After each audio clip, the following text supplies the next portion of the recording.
Good afternoon. This is Paula Barurica in 10 a.m. So we talk in the press conference about Montreal as a quality team, how to press and attack, and trying to finish the season strong.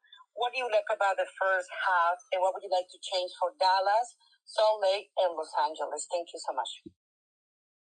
Yeah, the first half we didn't have a lot of the ball. We defended quite a bit. Daniel made some big saves. I thought we were pretty compact at times.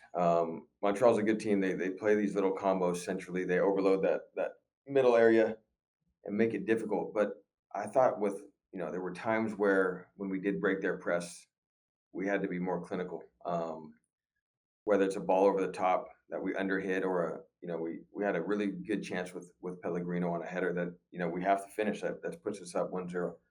So those will come back and haunt you. But in the end of the day, we have to be better on the ball because if you defend like that, eventually they're gonna create chances and get a goal. I thought we started the second half pretty well, but then we give up a set piece goal, and then our heads went down. Thank you. Next, we have a question from Alex. Ian, I'm wondering what constraints you have or what considerations you're making when you're selecting your team for these last two games. What each has asked you to do, what you're looking for.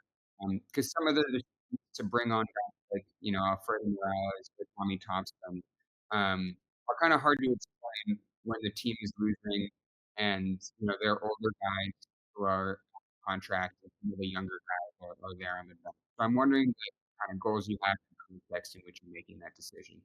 Yeah, I think with Tommy, Tommy's a player that I know he's older, but he's a player that will give everything he has every time he steps on the field for the San Jose Earthquakes, and I want to reward him for that because he's been through a lot, with his club.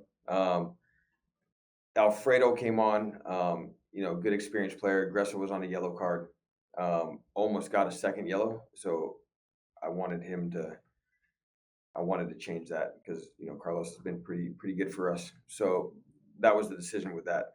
But yeah, going forward, we have 3 games left, 2 at home, 1 away. We're going to freshen up the team a little bit. And Leach has not given me any orders like, hey, this guy has to play, or we need to make a debut for this player. So those decisions will be on me for now. Thank you. And finally, we have a question from Ted Ramey. Christian has played his 106th consecutive game, 3rd all-time among field players. What does this say about his longevity and professionalism? Yeah, great pro. I mean, he's been so good for the club. He's a guy that comes to work every day, works extremely hard, good footballer, good in the locker room, good leadership. He's a player. If you get 11 of those guys on the field at the same time, you're going to win most games. And he's kept himself off the field. He takes care of his body really well, and just a true professional. Thank you. And this concludes tonight's post-game press conference. Thank you all for joining.